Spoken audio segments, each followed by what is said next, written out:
Bonjour mes amis, bonjour à tous, j'espère que vous vous portez bien, ça faisait un petit moment qu'on s'était pas vu, et oui effectivement avec le travail en ce moment, tout a désinfecté et tout ça à cause de ce Covid de merde là, forcément il y a beaucoup de travail, et comme il y a beaucoup de travail, qu'est-ce qui se passe? On n'a pas le temps de faire des vidéos sur YouTube, c'est bien la merde j'ai envie de vous dire. Donc j'espère que tout le monde se porte bien. Aujourd'hui petite vidéo très importante, j'ai envie de parler des personnes âgées, parce que dans ce moment de confinement, c'est elles qui trinquent aussi beaucoup, les personnes âgées, voilà, elles voient plus leur petit-fils, elle voyait plus la famille, et ça c'est très compliqué. Donc je voudrais dire à toutes les personnes qui m'écoutent de penser aux personnes âgées, ça pourrait être nos grands-parents. Donc allez les voir, demandez des nouvelles si vous en avez dans votre montée d'immeuble, pour leur demander si elles vont bien, partagez un peu de temps, même à 1 mètre d'écart, voilà, hein, d'un côté de la porte et de l'autre côté. Normalement il n'y a pas de risque de contamination, vous pouvez même porter le masque, mais rien que le fait de voir du monde, ça leur fait plaisir, et surtout ça leur remet un petit baume au cœur. Moi, c'est ce que je fais en tout cas dans mes chantiers, parce que ça fait bientôt maintenant 9 ans que je fais mes chantiers, donc je connais bien les dames âgées où elles se situent, et je peux pas m'empêcher, à chaque fois que je fais une montée d'immeuble, ou même quand je fais un hall de temps en temps, même si je perds une heure et demie dans ma journée, je monte dans les escaliers, je tape aux portes des dames âgées, et je parle avec eux. Elles me disent que ça leur fait plaisir de voir quelqu'un, parce que elles voient plus personne, elles sont enfermées chez elles, cloîtrées chez elles, et voilà, donc c'est la solitude, c'est on peut appeler ça aussi la détresse. C'est comme ça qu'on arrive à des cas compliqués, et qu'on peut faire, qu'on s'appelle voilà quoi, c'est triste. Donc moi je sais qu'en tout cas je prends du temps toute la journée pour aller les voir, pour rigoler un petit peu, et si j'arrive à décrocher un petit sourire, ça me fait plaisir. Voilà, ça me fait vraiment plaisir qu'elle s'évade un petit peu, voilà, le temps de 5 minutes, le temps de discuter un petit peu. Je pense que il y a rien de mieux, et ça évite voilà, je trouvais pas le mot, une dépression, voilà, qu'elle tombe en dépression, déjà que c'est compliqué. Voilà, donc je voulais vraiment aujourd'hui faire ce message pour les personnes âgées, parce que moi voilà, par exemple, j'ai pas connu mes grands-parents, hein, que ce soit du côté de ma mère ou du côté de mon père. Ils étaient en Italie, moi j'étais ici.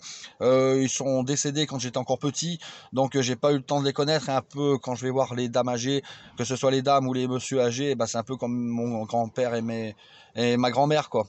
Donc voilà. Et je voulais laisser ce message là aujourd'hui, voilà, pour vous dire que le Covid-19 nous emmerde à tous, et c'est stressant. On a une vie qui est pas facile, hein. Il y a eu vraiment un avant et il y aura un après Corona. Aujourd'hui on vit avec le masque. Moi j'en ai ras le bol des fois de le porter, mais on est obligé, voilà, face à cet ennemi invisible, c'est galère. On verra ce que jeudi prochain Macron va décider. Je pense que ça va continuer jusqu'aux vacances de Noël, en tout cas, ce confinement. Donc c'est pour ça que faut vraiment prendre des nouvelles des personnes âgées, qui sont toutes seules chez elles et qui stressent. Voilà, donc un message pour ces personnes-là, en tout cas, en leur disant qu'il faut pas tomber dans une dépression, faut pas stresser. Voilà, regarder la télé, des divertissements, tout ça, mais voilà, faut les soutenir, parce que c'est pas évident. Comme je soutiendrai les restaurateurs et les patrons de bar aussi, qui, voilà, j'en connais beaucoup qui commencent à sentir que ça devient compliqué. Il y en a beaucoup, on entend qu'ils mettent la clé sous la porte, hein, et là, franchement, ça devient vraiment critique. Donc pour eux aussi, un gros soutien. Voilà, je voulais vraiment leur dire que je les soutenais à 200%. Voilà, soyez forts, et j'espère que ça va pouvoir rouvrir, qu'on va pouvoir reboire des cafés dans les bars, qu'on va pouvoir remanger dans les restaurants, parce que ça manque. Voilà, ça manque à notre quotidien de tous les jours. Ouais, c'est vraiment une période compliquée cette année 2020, franchement, elle est vraiment pas à retenir, c'est une catastrophe tout simplement. Ce coronavirus, il nous a vraiment détruit pas mal de choses, en tout cas, toute cette mixité sociale, toute l'amitié qu'on avait avec les gens, les discussions dans la rue, tout ça. Aujourd'hui, on s'évite, j'ai l'impression, tous avec notre masque, à avoir peur que celui qu'on va croiser là, et qui peut nous l'apporter, donc voilà. Toutes ces choses-là, c'est vraiment compliqué. Donc, je soutiens tous les commerces, tous les restaurants, les bars. Voilà, et puis c'est les personnes âgées. Voilà, restez forts, restez soudés. Et c'est tous ensemble qu'on arrivera à vaincre ce coronavirus. Voilà, aujourd'hui c'était une vidéo sérieuse, hein.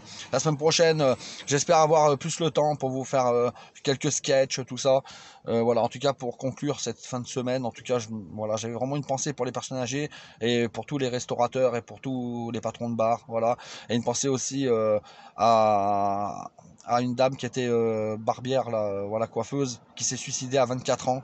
Voilà, j'ai vu ça dans les informations, et je trouve que c'est quand même triste. Ça faisait 3 mois qu'elle avait son salon de coiffure, et qu'elle faisait aussi barbier. Et en 3 mois, elle a ouvert en mois d'août et voilà. Elle vivait de plus rien, hein. Elle n'avait aucune aide possible. Et du coup, c'était où elle payait son loyer, l'électricité, elle mangeait pas, ou elle mangeait, mais elle laissait tomber sa boutique. Et comme elle avait vachement investi là-dedans, et je peux comprendre que quand on devient patron, on a vraiment, vraiment envie que sa société fonctionne et que ça marche. Que quand ça se casse la gueule, forcément, eh ben, le moral en prend un coup. Voilà, toutes ces personnes qui vivent ces moments-là, en tout cas, ben, gros soutien à vous. Soyez forts et battez-vous. Voilà, ne lâchez pas prise. Et voilà, j'ai envie de dire à toutes les personnes qui sont à l'hôpital actuellement en train de souffrir de ce corona, ben, je vous souhaite bon rétablissement. Et voilà, en espérant que vous en sortez. Et puis à tous ceux qui sont là-haut au ciel, et ben aussi une pensée pour eux. Voilà, pour leur dire que ben voilà, ici-bas, on continue de lutter et qu'on pense à eux très fort. Voilà, j'ai envie de vous dire, passez un très très bon week-end. En tout cas, un bon vendredi et un bon week-end. Prenez soin de vous, sortez couvert, voilà, mettez le masque, hein. Avant, on disait sortez couvert pour autre chose, maintenant c'est sortir couvert avec le masque. Donc voilà, protégez-vous bien, faites attention à vous. Et bonne journée, bon week-end, et puis surtout la paix sur vous. Au revoir.